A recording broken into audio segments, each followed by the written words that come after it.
We are live. There is a will I? We are live, sir. Greetings, friends. Welcome to Anekdhara's 32nd webinar. The theme of today's webinar is Agrarian Crisis and Food Security, Role of Government and Private Sector. Just over a decade ago, the Government of India took a radical and bold step, a step of giving its people the right to food. The National Food Security Act came into force in 2013, assuring its citizens a comprehensive food security under a life cycle approach, an approach which included care for pregnant women, nutrition for children, subsidized food grains for 75% of the rural population and 50% of the urban population. That was in 2013. We moved to 2023. The Global Hunger Index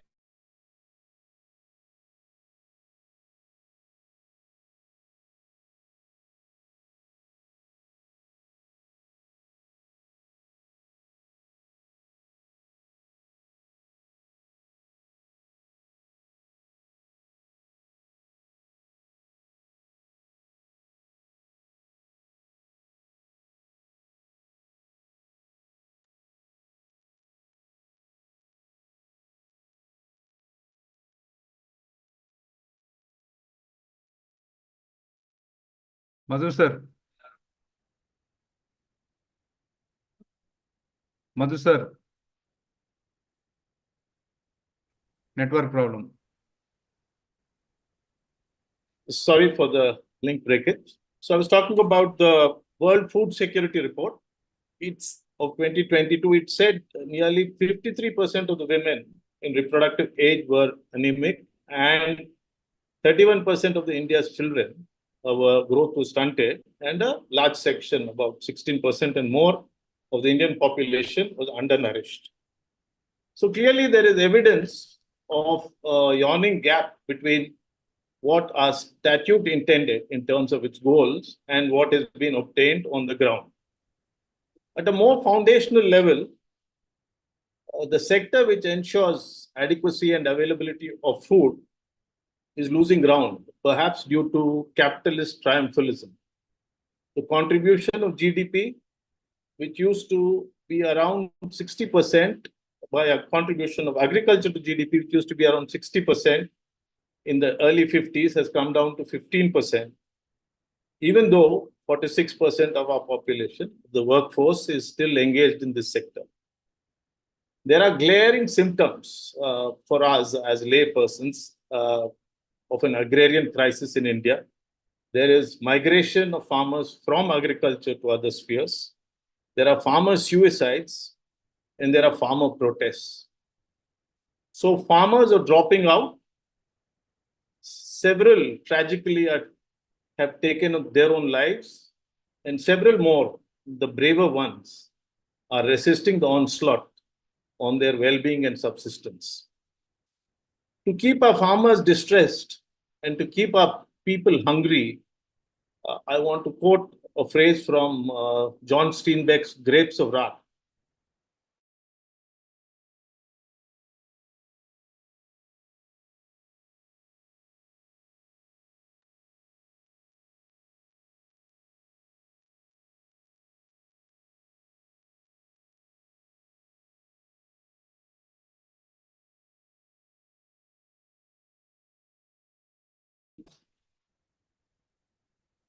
Today with us,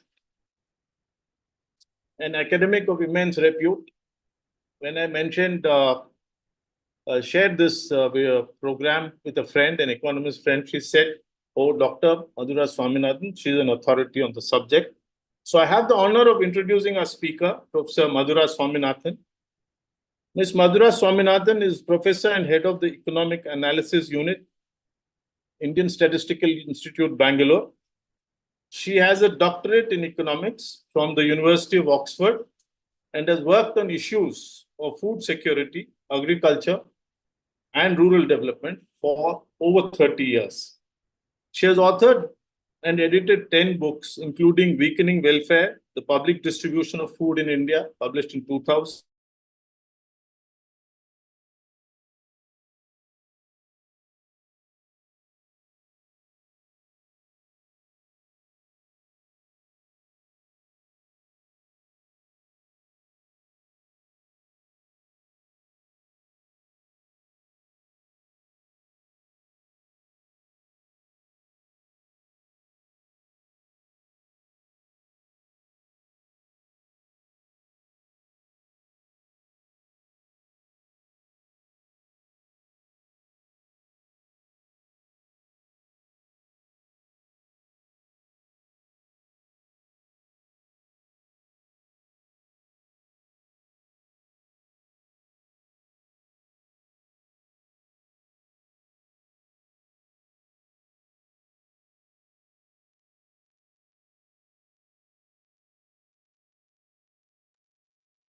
I think Madhu sir is logging again. I thought I am unable to hear. Sorry again, sorry. Greetings, friends. Sorry again, there is again a connection problem. I was talking about the last publications, and Dr. Swaminathan is the founder of Review of Agrarian Studies, a peer-reviewed journal on agrarian studies. She was a member of Government of India's high-level panel on long-term food security. She was also on the Committee of Development Policy of the ECOSOC of United Nations, Economic and Social Council of the United Nations. Currently, she's a member of the Kerala State Statistical Commission. She's also on the Board of Trustees of the International Rice Research Institute of Los Banos, the Philippines. Friends, we wish to make this webinar interactive. So participants may please post their questions on the YouTube chat box as we progress. We will take them up after the speaker's address concludes. I now request Professor Ms. Swaminathan to address us on the theme Agrarian Crisis and Food Security, Role of Government and Private Sector. Over to you, ma'am.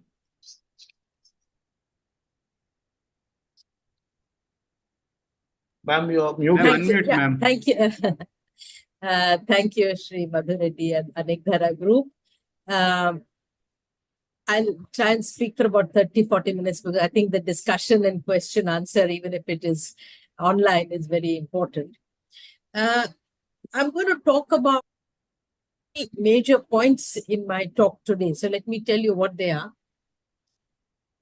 First is that the majority of cultivators or persons engaged in farming, farmers, the majority of people engaged in farming have very precarious livelihoods.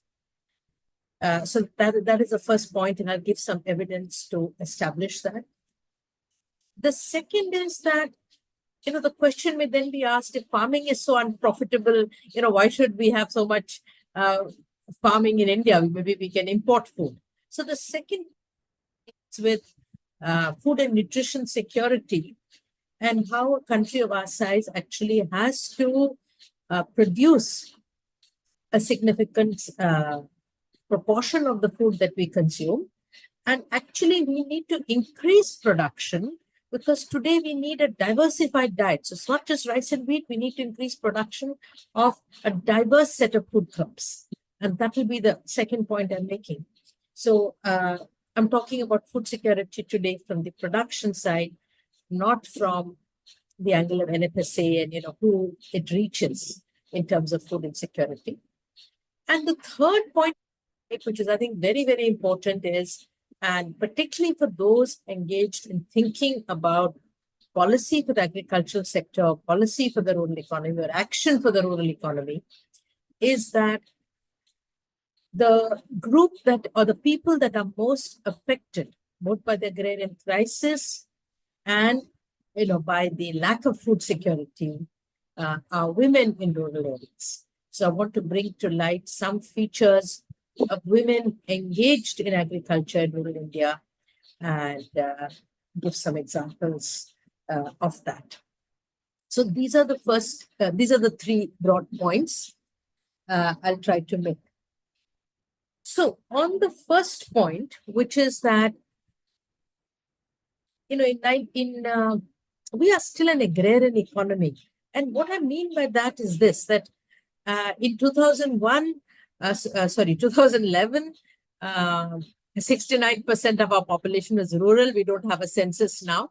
But I think after COVID and the way we saw people return to rural areas, I'm sure that when we have the next census, at least, it will still be over 60% of the Indian population is rural. The second point is that of this rural population, and this is what we have found from a lot of in-depth village studies that I've been part of 10 or 15 years, we have studied with the Foundation for Agrarian Studies and colleagues from different universities of India, students from different parts of India.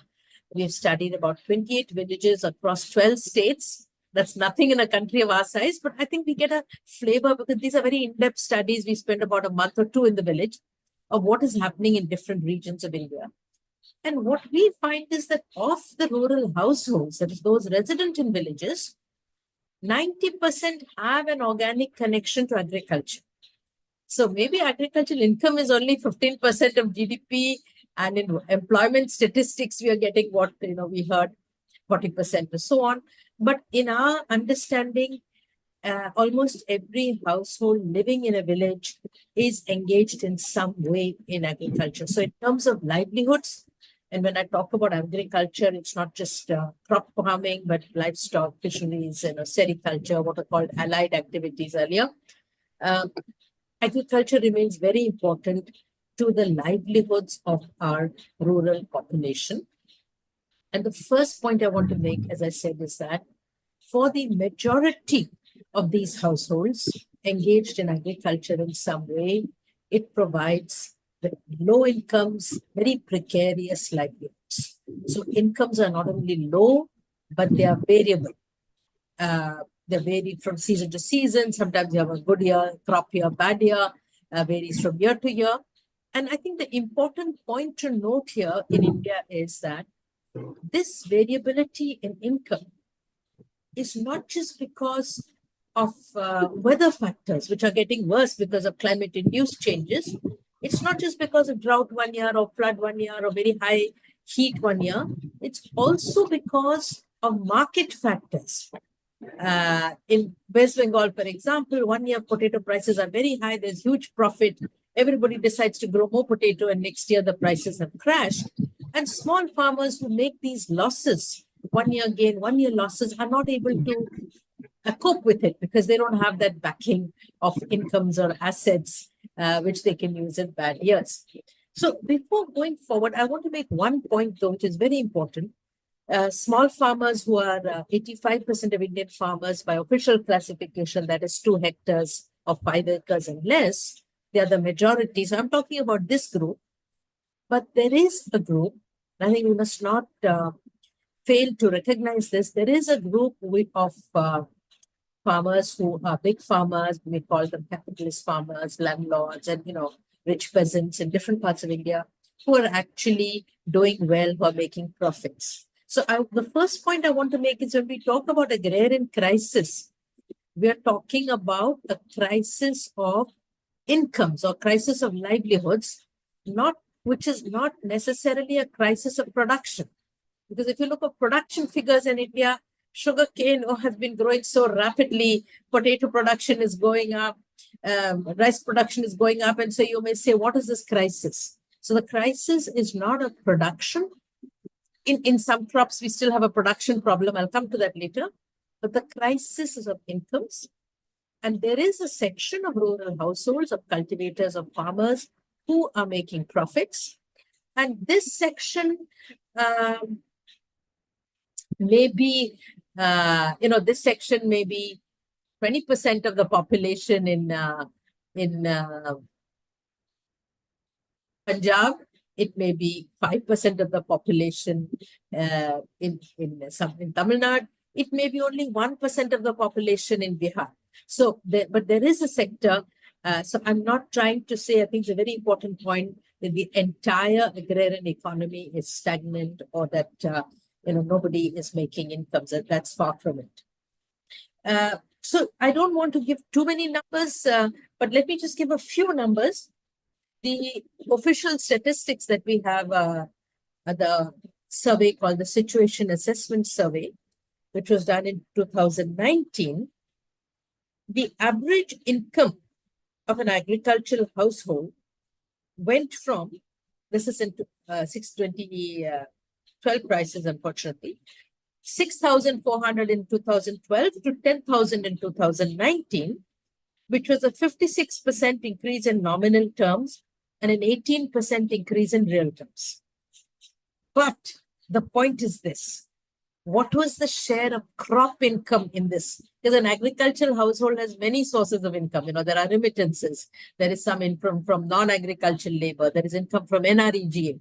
So the crop income actually, in real terms, this is the point. Even the official statistics are showing that for an average agricultural household was covered by this survey. We can debate the quality of data, we can debate what the sample is and so on, but nevertheless, in absolute terms, between 2013 and 19, income increased about 20% crop income, but adjusting for inflation, which is what we say in real terms, it fell from about 3 to 8. So I think this captures, even the official statistics capture, not that the entire income of a household in rural areas is, in fact, a rural household has to migrate one member, or one member has to go and work in construction or a brick kiln because agriculture is not giving enough income. So I'm focusing on the agricultural income part, which is recognized even in official statistics to be low on average and which has declined on average again. As I mentioned, my insights over the last 10-15 years have come from these village studies done in different parts of India. And I can give reference to the website of the Foundation for Agrarian Studies and the books that have come out of there.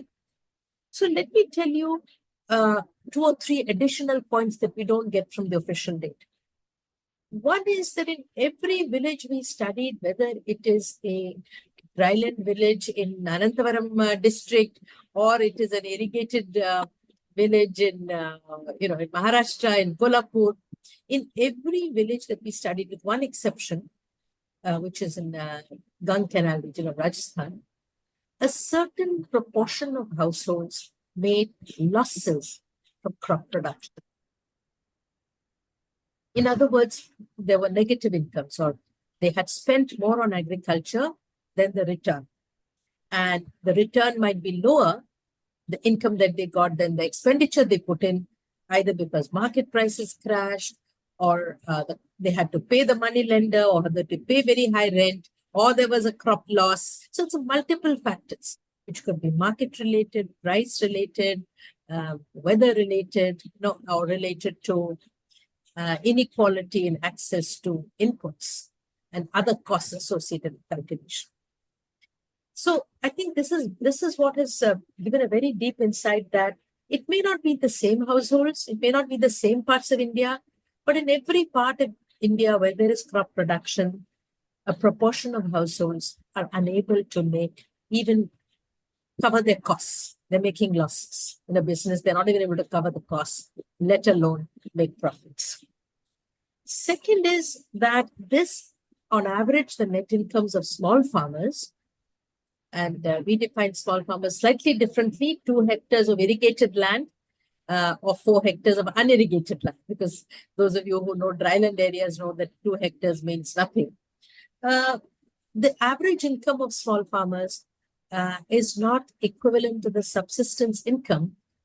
And for subsistence income, we compared it with the official minimum wage, because the minimum wage calculation, as many of you know, you have been in very senior positions in government, is based on the idea of a subsistence income.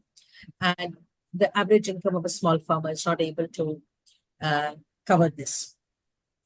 The third, and this was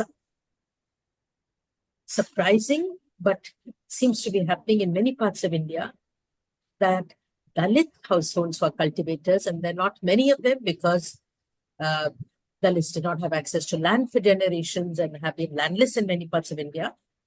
But those who have access to land now, largely because of tenancy, being able to lease in land, Dalits households systematically are receiving lower incomes than other households. And this is something that we can discuss later. I'm not going to go into this, but this is something that we did not expect and we're quite surprised to see. If we take, again, another source of official statistics, which is, the cost of cultivation surveys and the A2, C2 costs and all that we talk about, I want to be brief on that point, but I think it's important to note the demand that is coming for minimum support price and where that comes from is that if you look at even official data again, we've looked at data for the last 20 years for 10 crops, and not just rice, but maize, udad, gram, some of these pulses and oil seeds, which are very, very important, increasingly important in our diets. We find that the costs of production are increasing faster than the minimum support price that is announced. In other words, there's a kind of profit squeeze. The ratio of price to cost, because is declining, and the price does not cover the C2 plus 50% cost, which is the cost that was price that was recommended by the National Commission of Farmers. So just to give you one example, in the most recent price that was announced for 2024-25,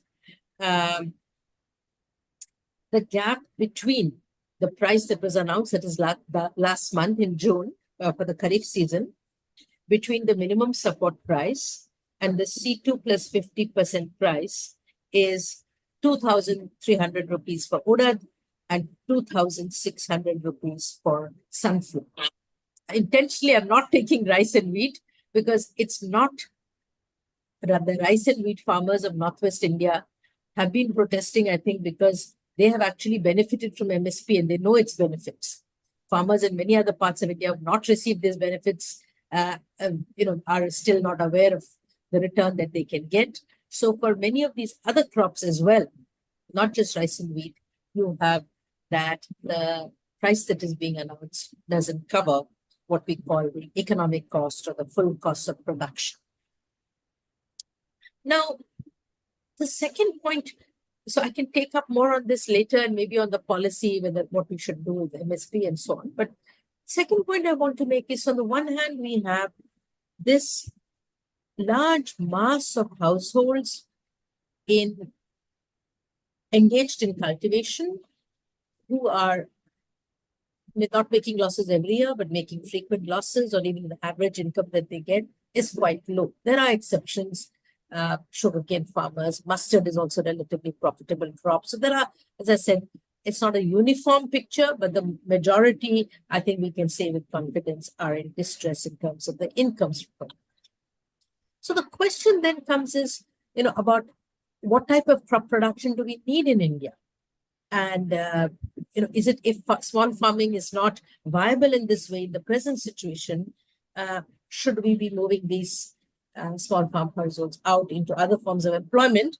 Of course, we have the huge employment crisis on the other hand. But here I want to say that for a country, I think here, I believe there is a certain amount of what we could call policy, which goes beyond economics.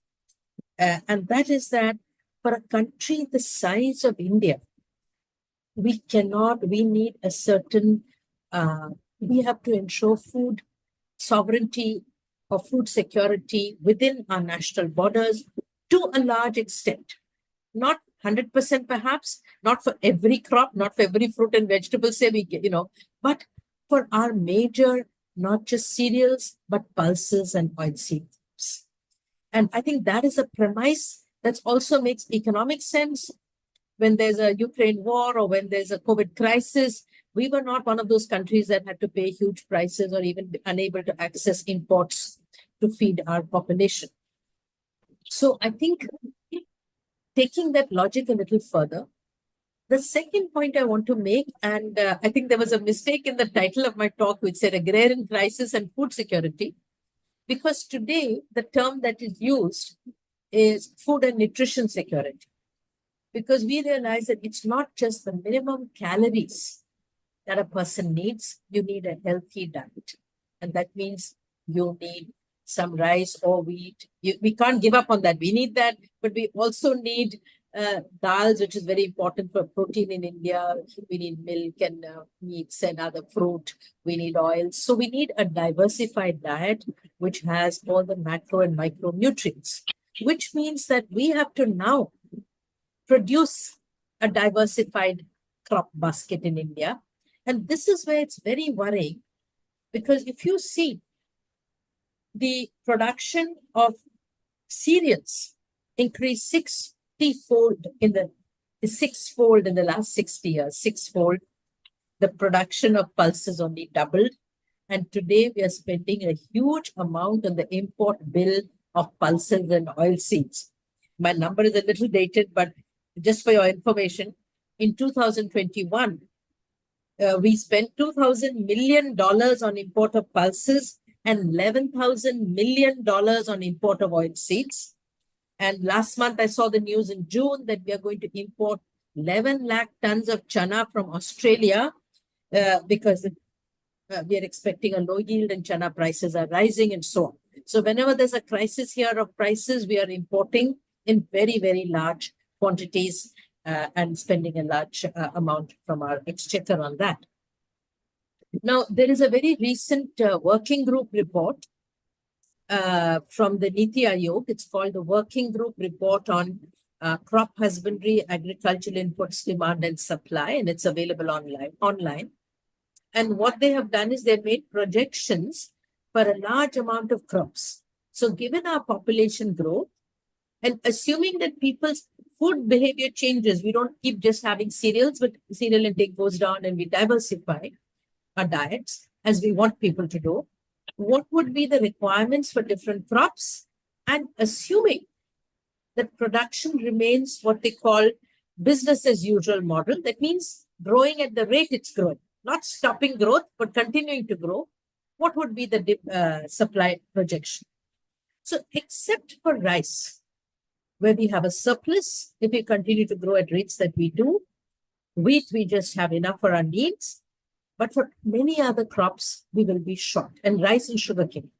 So to take the example of pulses, I won't go into too many numbers. I'll just give you one example. They estimate that in 2047, the demand will be 57 million tons.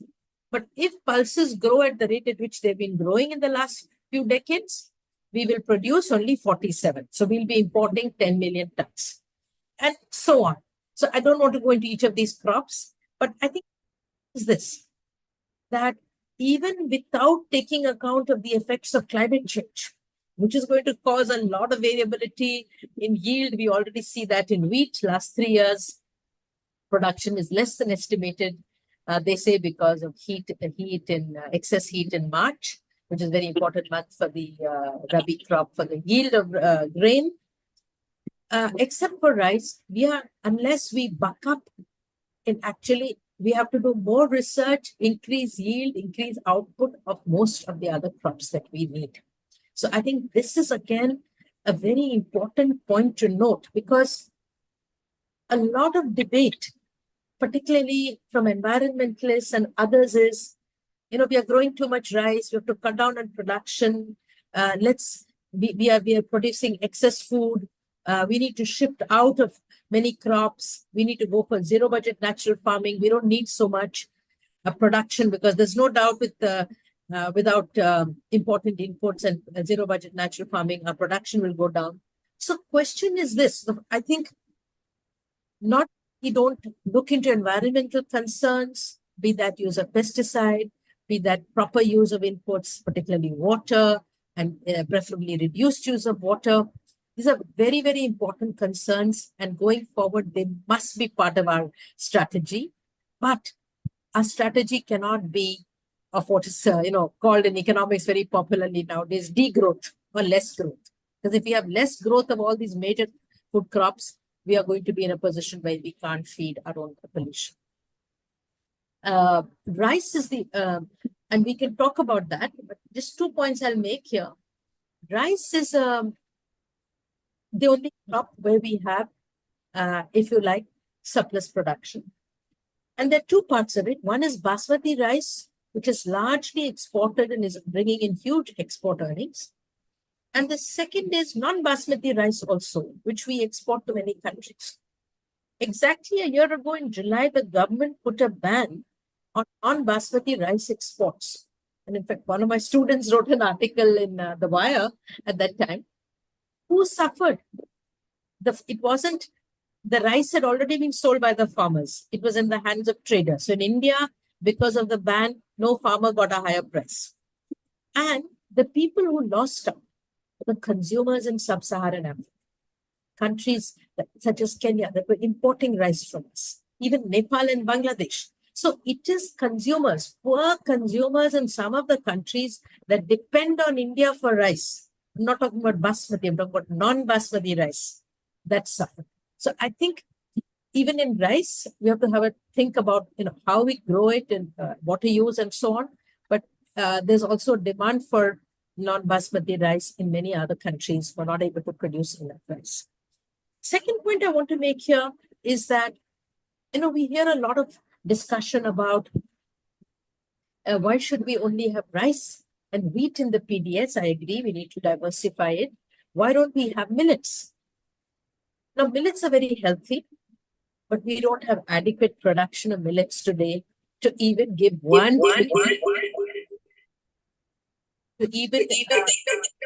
Those who are not speaking, can you mute? We don't even have enough millets to give 1 kg for everybody. And today, if we say, okay, let's take away some land from rice and grow millets, which are healthy and, I like them for my breakfast, etc., we would need 4 times or 3 times the amount of arable land. So think of the deforestation. Think of the loss of biodiversity. Because of the yield of rice, the average yield, not the yield in Andhra or the yield in Punjab, is 3 tons per hectare, say, in average in India, not in Bardhaman or not in our high-rise yield areas. It's 1 ton or less for ragi or jawar or pearl millet, for, same or tinne or any of these other millets. So I think unless we focus on, and I'll come to that in the last part, on improving our investment in yields of many other crops, we can't talk about a shift away from what we already have for food security. So let me go on, because I don't want to take more than 30 minutes, if possible, maybe a little more. Point, which is that if we look at rural India today, who are the workers in rural India? I will argue that the major part of the rural workforce comprises women. And, again, people have not argued with me. Ramesh Chand is saying this is absurd and all. It is because if you look at official statistics, our labor force surveys, our employment-unemployment surveys, the periodic labor force surveys do not capture women's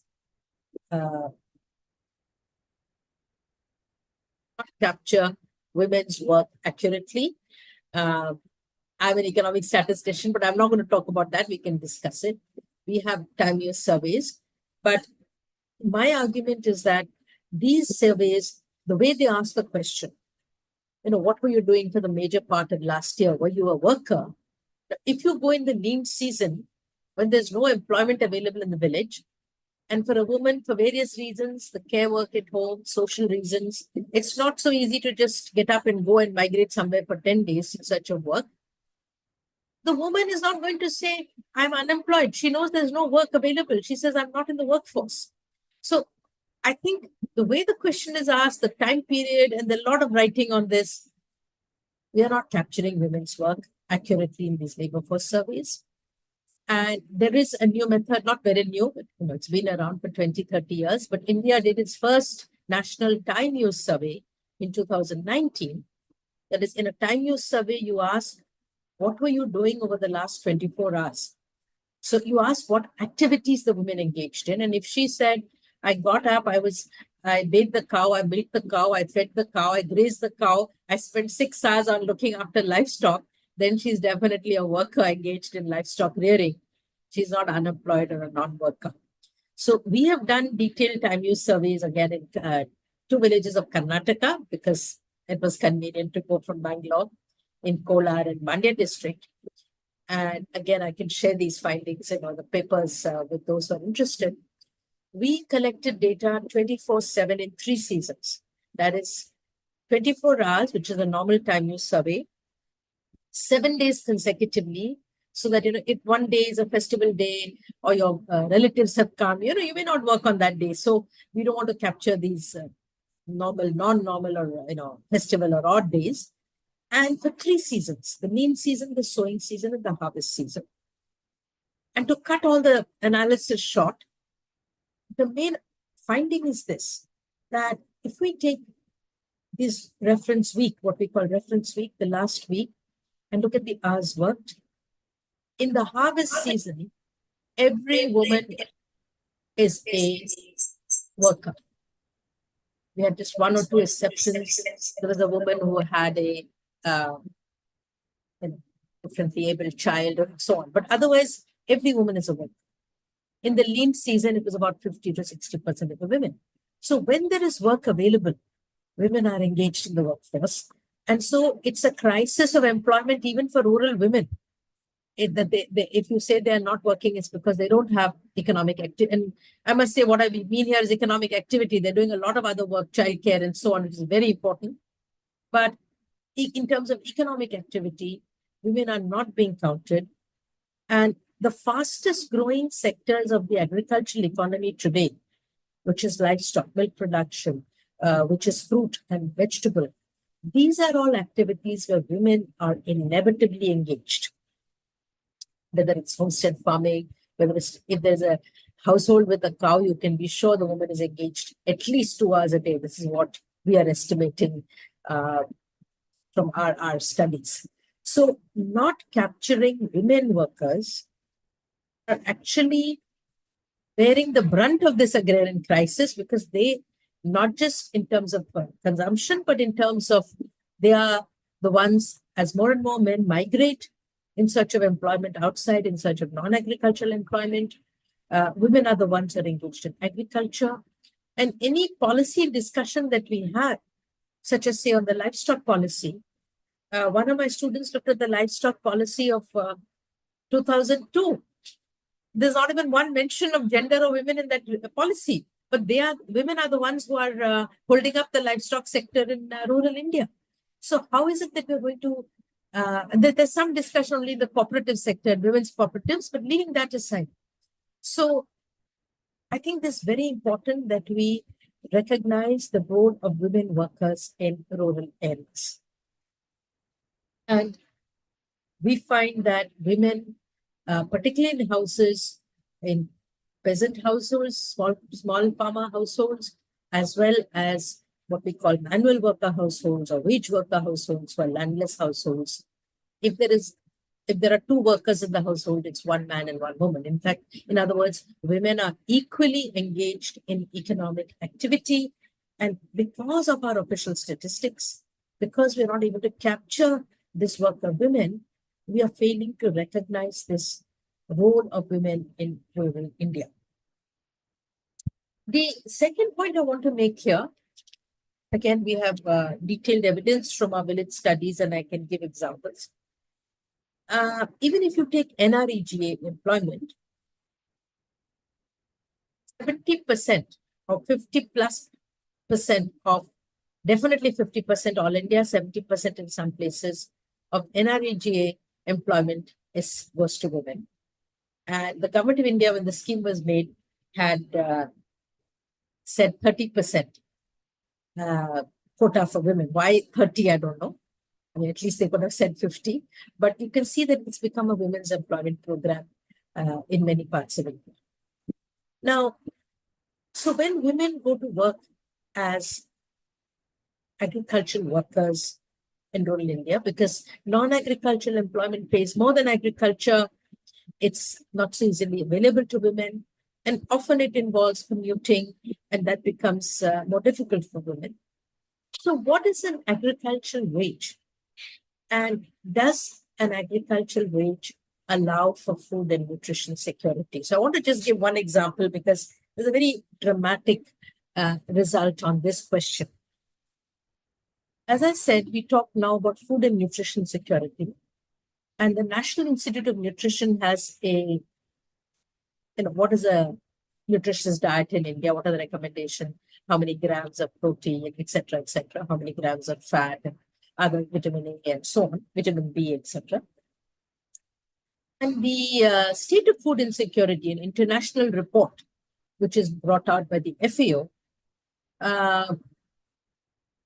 calculated what they call cost of a healthy diet. So not just the minimum cost of minimum calories, which is what our old poverty line was, but cost of a healthy diet.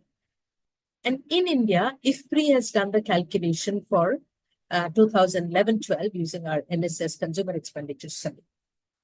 And so this, the 23-24 data has just come out a month ago, so I'm sure they'll update it. But for the time being, let's take the 2011 data. The cost of a healthy diet was 42 rupees in Gujarat for a woman.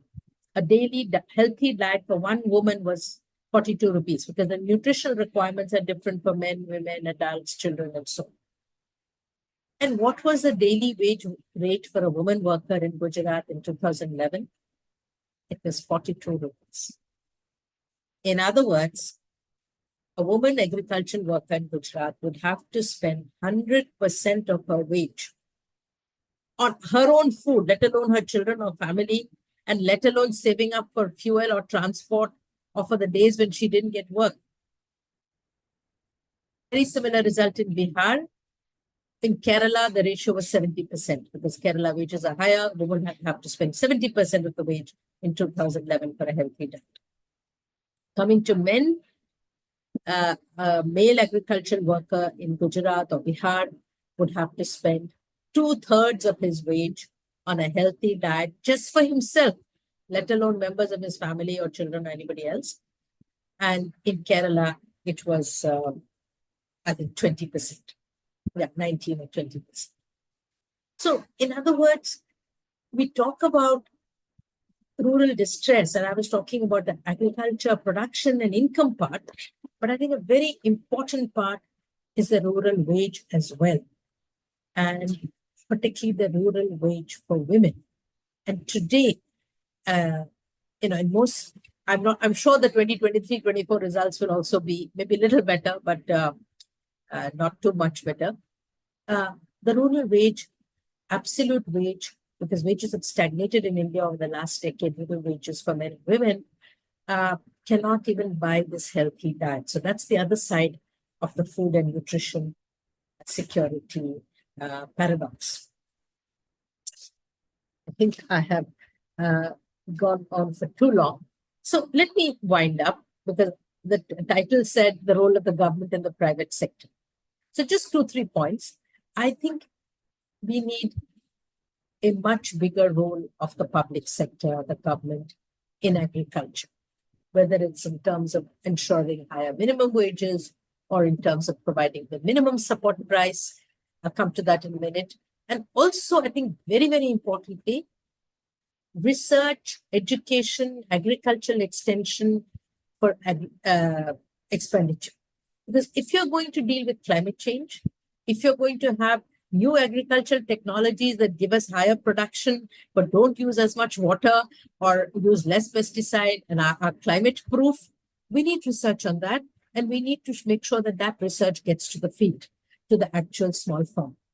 So India is underspending. India is spending much less than the developing country average. And of course, 1/20th or something of what yearly or less of what China spends on our agricultural R&D, our agricultural education, our agricultural extension. Over the last 20 years, public investment in agriculture has gone down. Now, it's very important to note private investment has gone up. So if you take total investment in agriculture, it's been going up. But private and public investment go for different things. So the private sector, if we take research, for example, there's a lot in hybrid seeds for fruit and vegetable or maize, because maize is a big poultry feed. But where is the research in the private sector on millets or on dals or oil seeds? So I think it's good to have the private sector come in research as well, or in public investment in irrigation. The private sector invests in groundwater irrigation, but the public sector is the one which is going to invest in, tank regeneration, or in improving canal irrigation or watershed management. These are not things the private sector is going to take up. So I think the private sector has a role, but the public sector and the private sector invest very differently, whether it's in irrigation, whether it's in research, and we need to recognize that. The last point I want to make is that, there is a misconception that if we have a statutory or legal minimum support price, it will be like nationalization of which we had in the 70s, the agricultural trade, that entire output of the crops will have to be bought by the government. This is totally false. It's like setting the minimum wage. We have a minimum wage, but what proportion of our workers, particularly in rural areas, are in the public sector? Nothing. In urban, maybe 20-30%, but in rural, it's hardly anything.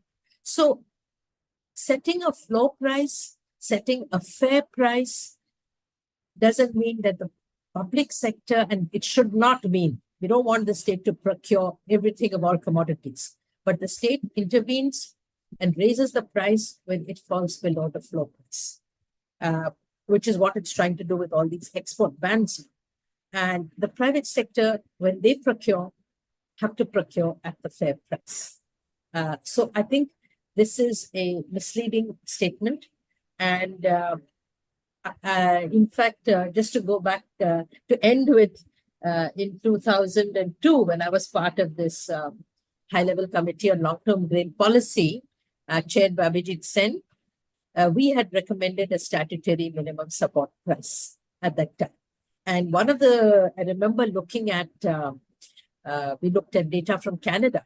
So but we said procurement can be decentralized. Procurement can even be done through private agencies. But when in many countries, the private sector is given contracts on the behalf of public sector, they have to follow the public sector norms, whether it's on labor codes or minimum wages or on prices. So it's the same thing. So I think we said decentralize the procurement.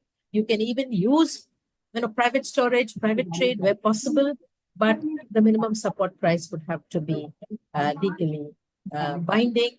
And I think this demand has now come up and is a very legitimate demand. So I'll end with that. Sorry if I went on a little bit too long. Thank you.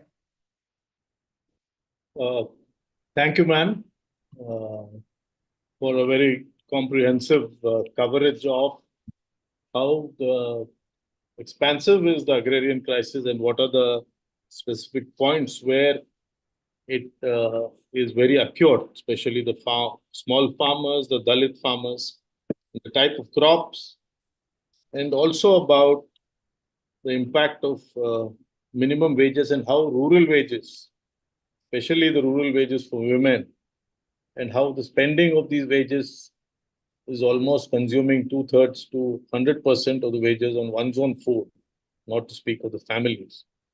These are all revelations in terms of this thing. And also, we have underscored a very important point on how little we are spending, about 1/20th of what China spends on research and education and agriculture and rural technology. And of course, the key point about the MSP itself, if we bring in a statute, the misconceptions there are about it, and how setting a benchmark does not mean spending the entire money in the exchequer for buying the crops. All this and a lot more. And ma'am, we have a lot of, thank you so much for this address. We have a lot of questions. and I will take them one by one. And the first one relates to from Shubha, negative income from agriculture. How do we shield the farmers from this syndrome as the problem seems chronic and acute? Thank you, Shubha.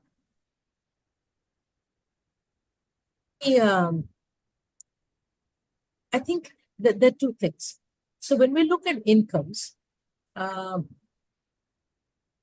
it depends on the output produced, the price, and the costs. A simple gross value of output minus cost is your net income or net profit.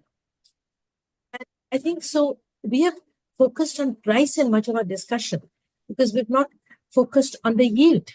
So I think that we are still in India for most crops. Again, there are a few exceptions, potato, sugarcane, maybe basmati rice. But for most crops, our actual yields are much below, say, for rice. Not just Japan and China, but Vietnam and Thailand. So all other our neighboring Asian countries. So we have to work on many fronts, reducing costs and increasing the value of output. And cost reduction for small farmers, I think this is very important. And many ideas have been thought about. I don't of ideas in India, small farmer business consortium, farmer producer organization, cooperatives. Basically, the small farmers have to be given economies of scale. They spend more on machine hiring because they cannot afford to buy the machine which the large farmer has bought. But this doesn't mean machinery is bad. But how do we reduce the costs of machinery available to small farmers and costs of information? So say take costs of inputs. Now, typically a small farmer we find is buying from the local village trader, whereas a large farmer is buying from the wholesale market and the price is different. So I think we need to strengthen these ways in which it may be group farm, in Kudumbashi type in one place, it may be farmer producer organization, another, it may be a cooperative, but we need to ensure that we have there are custom hiring centers which are regulated for machinery, for example, in some states of India.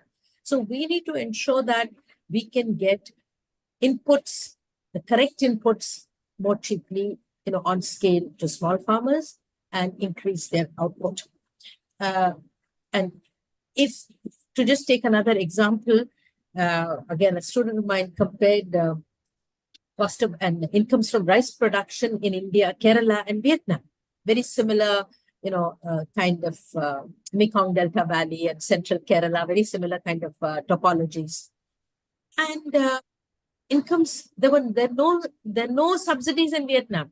There's no price support in Vietnam. But those farmers are earning more than us because their yields are higher and they have the latest technology brought to their doorsteps. The agricultural extension officers visit almost every week, giving advice, bringing the right inputs, telling them about the right seeds. So when we talk about, it's not that we should have price support or subsidy forever after.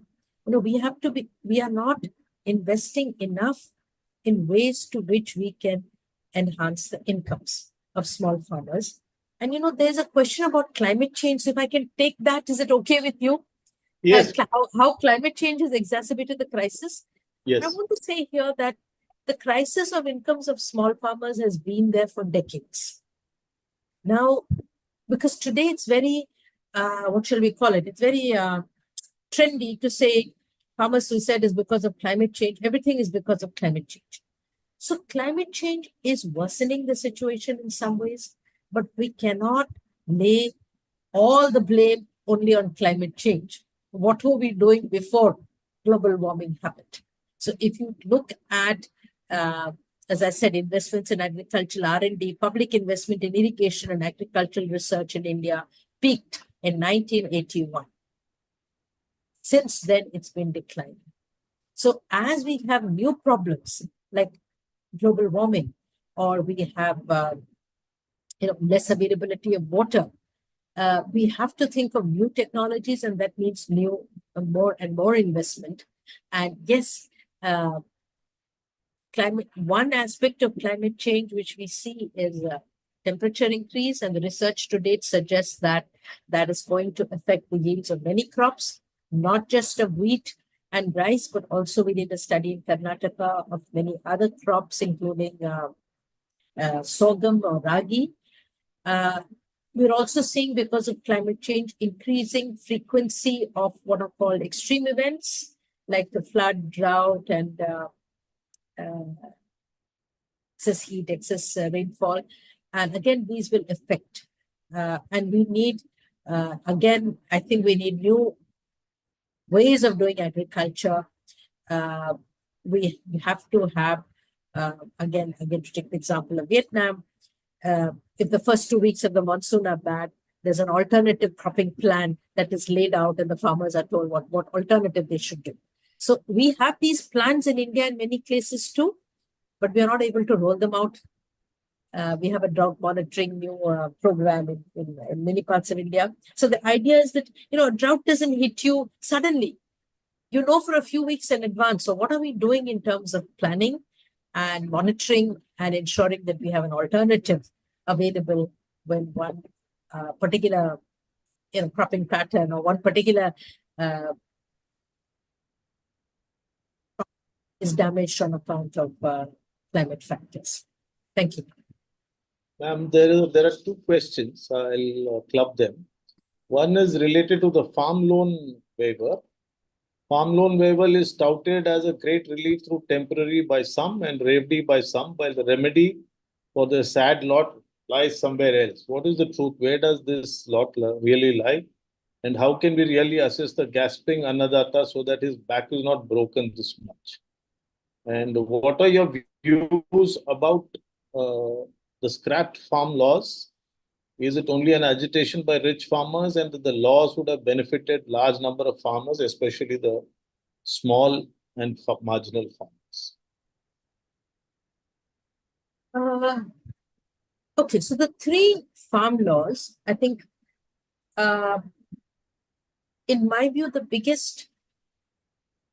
one of the biggest problems of the farm laws is that agriculture is a state subject, and the central government, without consulting any of the states, brought in these farm laws. Because I'm sitting in Kerala today in Thrissur. There's no APMC Act in Thrissur, in Kerala. There's no APMC Act was scrapped in Bihar. So this uniformity of laws is something that we have to be concerned about when agriculture is already and the laws governing agriculture are already very different in different states of India. Having said that, I think one of the main concerns which came from Punjab, Haryana, and Western UP. And why? Because these are the regions where the rice and wheat farmers, since the time of the Green Revolution in the mid-60s, have kind of an assured buyback of their crop. The procurement system, the minimum support price system has been working. Now, in these regions, and now so I think 2 points. One is, do we have to take away benefits from some to give them to others? Today, the Punjab farmer has enough income to survive and is still growing rice and wheat. And as I said, we need to continue with that production until 2047. But if we need to support ragi farmers in Karnataka or pulse farmers again, pulses is a big crop in Karnataka, based in Bangalore, so I'm just giving these examples. Do we have to take it away from some farmers and give it to others? What is the logic of that? I don't get that logic. Second is, there's no doubt the average size of holding in Punjab is much higher than, say, in Tamil Nadu or Andhra or Karnataka. So it is true that it is big farmers for the majority of farmers in Punjab. And since Punjab and Haryana, to take an example, the majority of procurement is coming from there, they are benefiting. Though, I think, and this is again a point that I want to make and which we made in the 2002 report, the question we have to ask is, how do we extend procurement, or how do we extend the floor price to other parts of India, to farmers? And in the last 10 years, one thing that has happened is Madhya Pradesh, for example, there's wheat procurement in Madhya Pradesh. In Chhattisgarh, rice procurement has also expanded. So earlier it was largely in Andhra Pradesh and in Punjab. In Tamil Nadu and Kerala, there's been rice procurement for many years. So how do we ensure that this minimum income that is given as a result of MSP is expanded to small farmers, is expanded to other crops, and not say that this is only because the big farmers getting it? Proportionately, of course, the big farmers get more, but small farmers are also getting it. Now, there's a study saying that the 6% number that the government is saying that only 6% of farmers in India that's strong. But nevertheless, there is truth in the fact that it's largely farmers of Northwest India and farmers growing rice and wheat that are benefiting. Sugarcane also, of course, in Uttar Pradesh, etc., and Maharashtra. But, taking cereal crops, that's true. So I think the question is that I feel legal MSP is tenable, and legal MSP is a message that, when ITC or Reliance or anybody else is buying from farmers, they give an assured minimum income.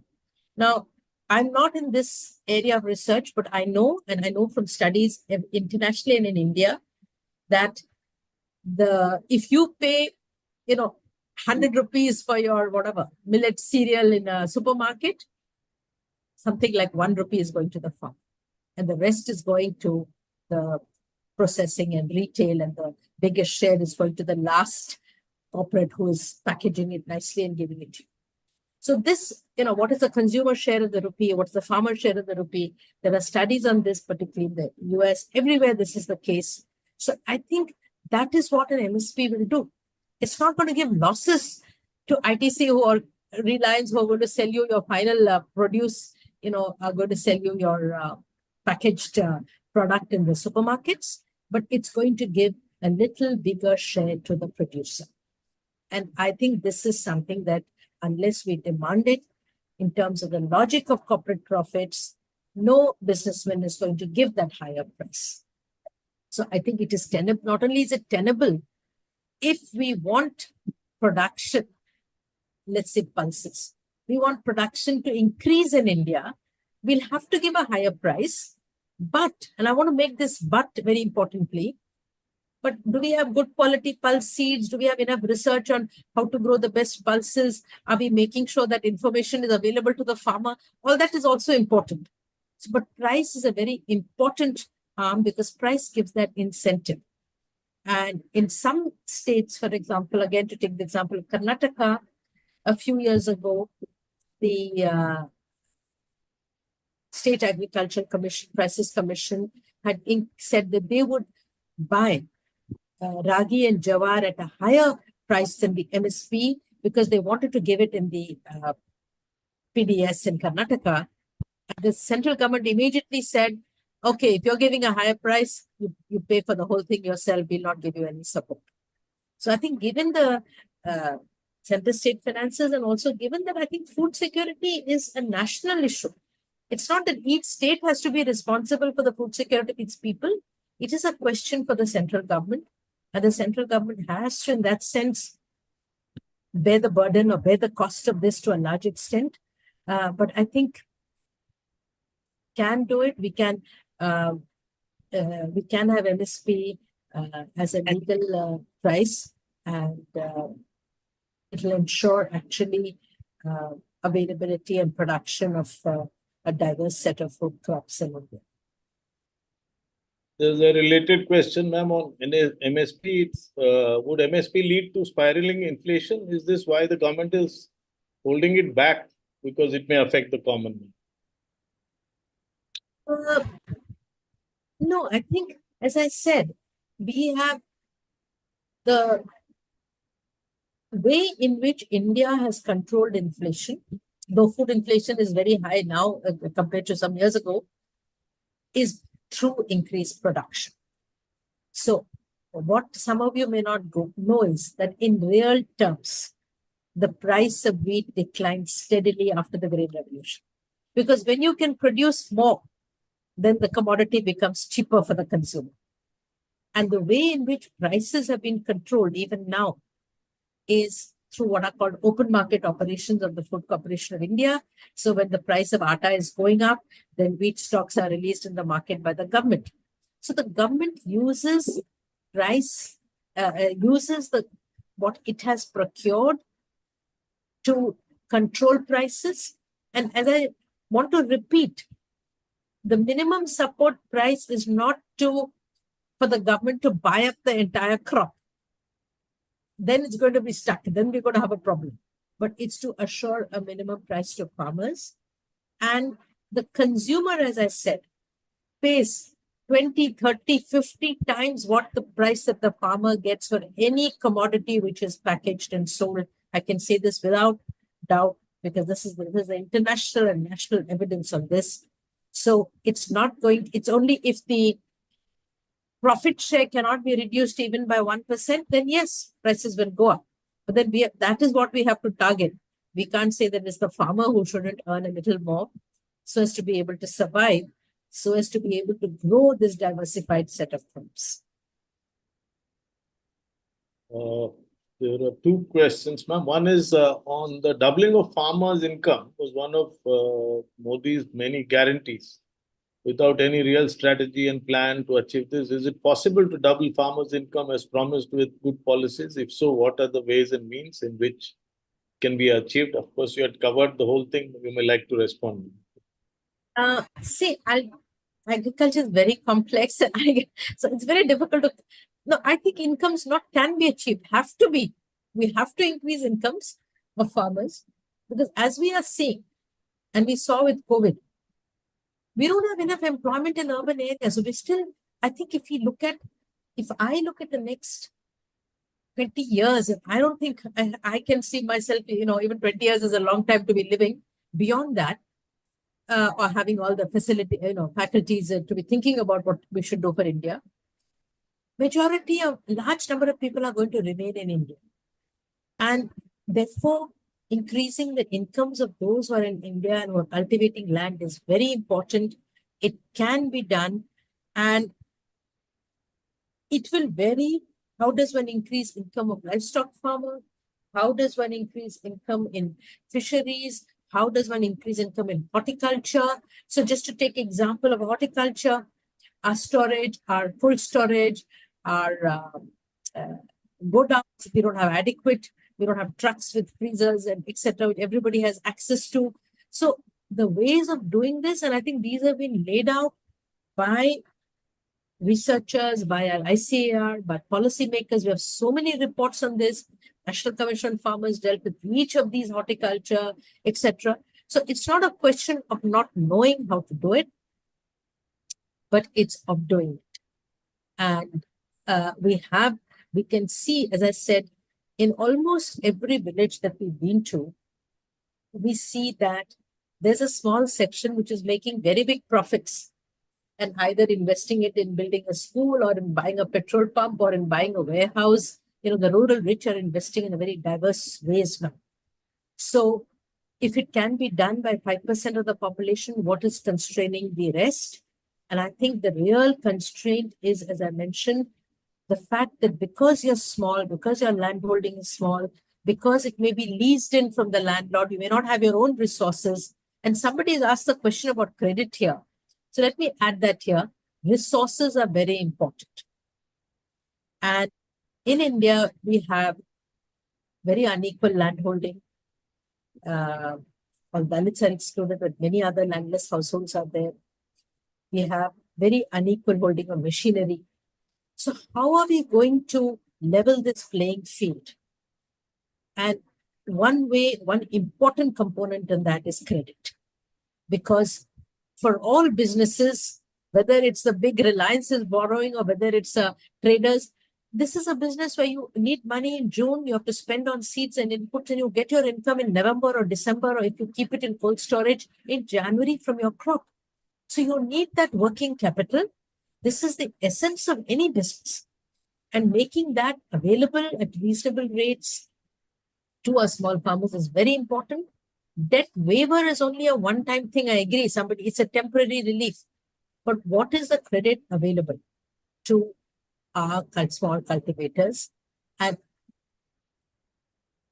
it's not just the credit. Because suppose a cooperative agricultural society or a bank, commercial bank has a quota for agriculture, gives a loan. But is that bank or anybody else monitoring what is happening on the cultivation? So it's like we say startups need mentoring. But because you don't just, the venture capitalist or whoever it is, doesn't just put the money, actually seeing, are you doing the right strategy? So here the bank, banks have stopped hiring agricultural officers. Earlier they used to have these agricultural officers. Now those agricultural officers, sit in the office, air-conditioned office. They don't go to the field. So how does one assure that when you're given the credit, that small farmer also has the right inputs, the right technology, knows, okay, if the rain is late, what is it I should do? Otherwise, it's going to be a loss, and the bank is going to suffer. And we don't want our banks to go into losses either. But I think this is the point that we have, maybe if I can say, we're in a bit of silos, The KVK is doing the agricultural extension, the rural credit officer is giving the loan. So we are not, the weather forecast, IMD is giving the weather forecast. We are not coordinating enough. And I think now we have panchayats, we can have ways of coordinating at the local level. And when there is a disaster, I know that in many parts of India, we have very good coordination efforts. All people, we have a system which works, which comes together. So why don't we have that on a more normal basis, routine basis, not waiting for a disaster? Because I think cheap credit is very important. But if cheap credit is given, but the farmer doesn't have access to other information, other resources, then there will be a loss, and then the bank will be facing the cost of it. So the debt waiver is a temporary measure. I agree with it. The issue is we need credit, but we need it to be in a package. And if I may say so, I think, that was, people say it repeatedly, but I think that was in a way, at that time, we can't have the same package today. We need a different package. But at the time, the Green Revolution, it was a package. The farmer got the good quality seed. He knew that seed was not a bogus seed from some fraud trader. He got the irrigation water. He got the extension information.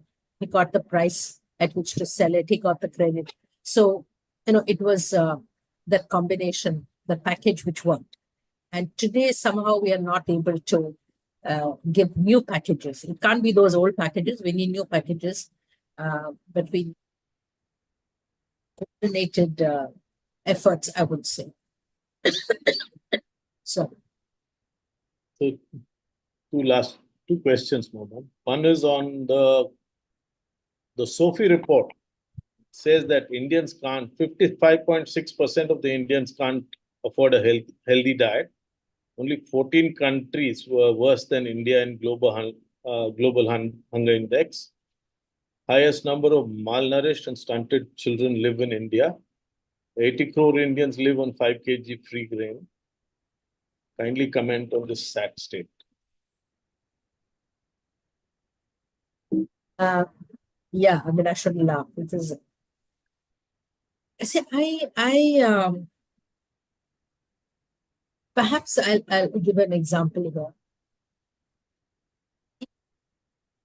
20 or 30 years ago, in the 1990s, writing about food security in India and Sri Lanka, Amartya Sen, John Reyes, and others in the many books they wrote, and edited volumes as well, contributions from others, looked at India and found that we were much worse than other countries at our income level, and countries with lower income than India, and much lower in our resources and potential, whether it's Ghana or Sri Lanka, or Cuba, which is under sanctions for around 60 years and in a desperate state right now.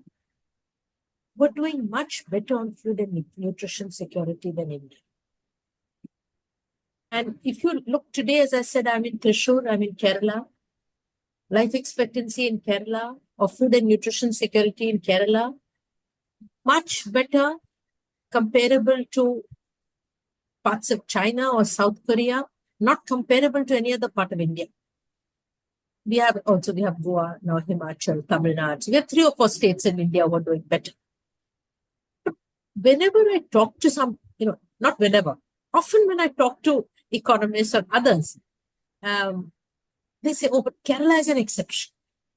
Or now we have to say Goa is an exception, it's small, or Himachal is an exception, or Tamil Nadu is. But why? So I think we have to look within us. And I think the simple one answer is, political commitment, which is not my area of work. But I think policy commitment from the top, whether it's from the bureaucracy or it's from their political leadership, is very important. Change can be brought about. And so I am optimistic. And again, I spent quite a bit of COVID, not quite a bit, but some of the COVID years in Kerala. And Kerala was giving a food kit with 17 items, not just the 5 kilo of rice, because people need oil, they need spices. How are they going to eat that? They can't just have a dry chapati or just boiled rice. So I think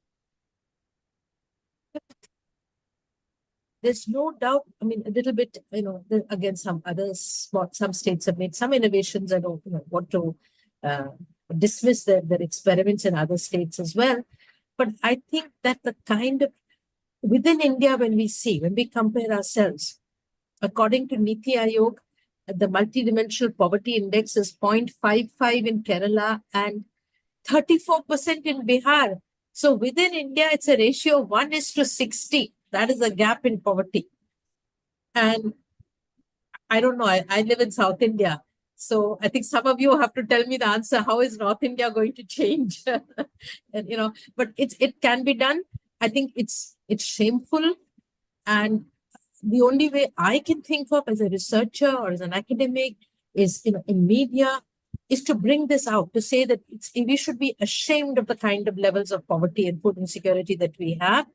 And in that way, to be able to motivate the people who are leading who are in power, political leadership, but I think also the bureaucratic leadership to take decisions and action that can change this.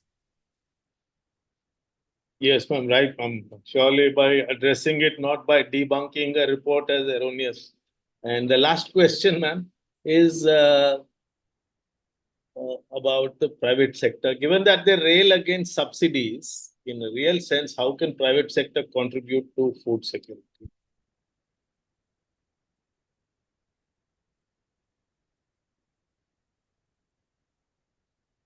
Private sector, India is a private market economy.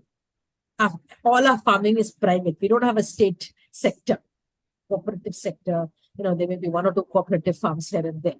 So we are a private market economy. And and I don't see that changing in the near future. So I think it is through the private sector. And that means through markets. So we can have information, advice, research, but it is ultimately through, the private sector has to invest. So, for example, we know that a lot of produce goes waste when it is perishable. So we need, say, drying. If you dry your tomatoes or dry or something, you can keep it and or pickle it or pulp it. Now, we need the private sector to come and take up these activities. And I think that we have now these farmer produce organizations. Again, if you have an organization which is only of small farmers, they are not going to be able to invest that kind of money. You need larger private partners. So I don't know how it's going to happen, but I think government gives incentives, government can have regulations to both encourage, at the same time regulate and make sure that the big private player who comes in is not taking all the profits, but sharing the profits to some extent at least with your farmer produce organizations. But we have huge requirement for storage, for processing, for refrigeration. So I'm talking not just about rice and wheat, but the other kind of commodities that we need. And the private sector can and will have to play a role. And I think it is the the state has given a lot of subsidies. If you take agricultural credit, for example, just to give you one last example, after financial liberalization in the late 1990s or early 2000, a bank, if a scheduled commercial bank gave a loan, say to Godrej, for a storage plant in Mumbai, that would be counted as an agricultural loan. So government has actually given a lot of subsidies in this way to the private sector. You know, it's priority sector loan. It will be at a lower rate of interest, and it's for something that you're building. You know, in officially you're allowed to build it in Mumbai. You don't have to say you're building it in some rural areas. So I think that again, in other states, and I think it's not just in socialist states like China or Vietnam, but in South Korea, if we take an example, in Singapore, you've had guided, you know, I don't know what they call it. It's like indicative planning. It's not planning where the state actually invests in all the storage is owned by the government or all the trading is done, but it's ensuring that the private sector plays a role in agriculture, which helps the producers. So I think this was the South Korea role in the industrial sector, you know, through the system of controlling credit. In China also, banks are very important for the controlling of credit. A lot of infrastructure in China has come from the control over banks. So I think we are not taking those steps adequately to ensure that the private sector actually gives. And I think this MSP is a good example, that you have to give a minimum return to farmers. And that is something that we have to keep arguing for it or keep demanding it. Thank you, ma'am. Thank you so much. There have been a lot of messages on the YouTube complimenting it, saying that it's firstly for a great session covering everything. And we are very fortunate to witness such an exposition on this topic. There is also a comment which was shared with Ravi by DG NIRD, former DG NIRD.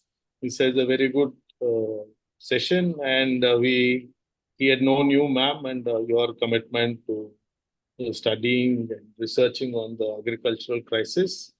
So, all in all, thank you for giving such an in-depth coverage of the crisis we are facing, and also exuding optimism that when it is possible in Vietnam, Kerala, or Goa, or Tamil Nadu, why is it not possible across all over India? And of course, we, with people like you committed to this cause, I'm sure we'll reach there sooner than later. Thank you for this enlightening talk, ma'am, and thank you for being with us and sparing your time to be with our group and our participants in this webinar. Just one more thing.